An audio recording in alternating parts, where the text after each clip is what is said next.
আমরা এই হাউসকে আহ্বান জানাচ্ছি আমাদের কুষ্টিয়া মিলে 5-6টা জেলা দিয়ে একটা বিভাগ ঘোষণা করা হোক। আমি বারবার যাই, কিন্তু বিরোধী দলে থাকার কারণে মনে হয় ওনারা গুরুত্ব দিতে চান না, খালি ঘোরাতে থাকে। আমরা সেই সংসদের প্রথম দিন থেকে আরম্ভ করে আজকের এই দিন পর্যন্ত প্রত্যেকের মুখেই একই কথা শুনছি যে আমাদের নেই নেই নেই। এই বিষয়টা সামনে যেন আর আমরা নিয়ে আসতে না হয়, এজন্য আমি কিছু প্রস্তাবনা এই মহান সংসদের মাধ্যমে যারা দায়িত্বে আছে তাদের দৃষ্টি আকর্ষণ করছি। বাংলাদেশ সহ বিশ্বের বিভিন্ন দেশ ভ্রমণ করার মাধ্যমে আমি যেগুলো পেয়েছি, বিশেষ করে মালয়েশিয়া, আমরা একটা তথ্য ওখানে জানি যে 20-22 বছর আগেও তারা আমাদের নিচে ছিল, তো তারা আজকে দাঁড়িয়ে গেছে বিশ্বের বুকে যে সমস্ত বিষয়গুলো সামনে নিয়ে আসার কারণে।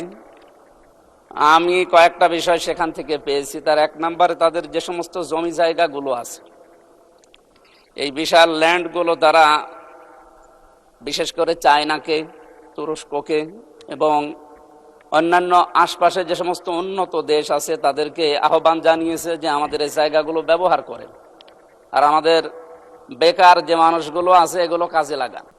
মাননীয় স্পিকার, আমরা যেহেতু সব সময় শুধু নেই নেই নেই এই ভাষায় অভ্যস্ত, এখানে যারা দায়িত্বশীল আছে বিশেষ করে মন্ত্রী পরিষদের যারা আছে তাদেরকে বলবো আমাদের স্ব আসনে এভাবে মানুষের কাছে শুধু আকাঙ্ক্ষা না জানিয়ে আমাদের নিজেদের আসনগুলোর যে জায়গাগুলো সরকারি বেসরকারিভাবে পড়ে আছে, এই জায়গাগুলোকে যদি সরকার এখন কাজে লাগাতে না পারে তাহলে বাইরের দেশগুলোকে আহ্বান জানাক। আমি অলরেডি এর ভেতরে এই 2 মাসের ভেতরে অনেকগুলো কোম্পানির সাথে বাইরের যোগাযোগ করেছি। তারা বলছে আমাদেরকে ইকোনমিক জোন তৈরি করে ঘোষণা করে দেন, আমরা আসতেছি।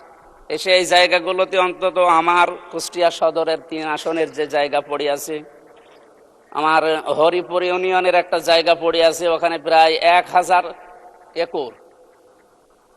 কুষ্টিয়াতে একটা অনেক পুরাতন মিল পড়ে আছে, মোহিনী মিল, যেখানে 300 বিঘার উপরে জায়গা পড়ে আছে।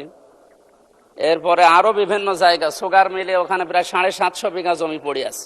এই জায়গাগুলোকে সরকার কাজে লাগাচ্ছে না, খালি কথার উপরে আমরা এই চলমান অবস্থায় আছি এই 2 মাস। আমি অনেকগুলো জায়গায় যোগাযোগ করেছি, কিন্তু সাড়া পাচ্ছি না। অথচ এলাকাতে যে সমস্ত বিষয়গুলো নিয়ে এখন তোলপাড়, এলাকায় যাওয়া যায় না।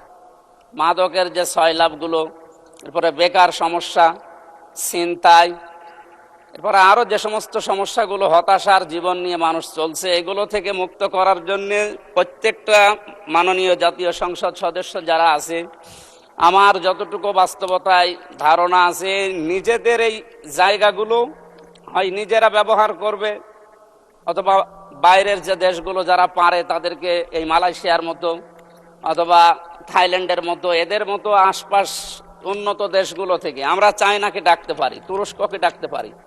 এদের মাধ্যমে আমার এলাকায় এই যে জায়গার কথা বললাম, এই জায়গাগুলো যদি ব্যবহার করা যায়, আমার মনে হয় কমপক্ষে 12-13 হাজার মানুষের কর্মসংস্থান তৈরি হবে।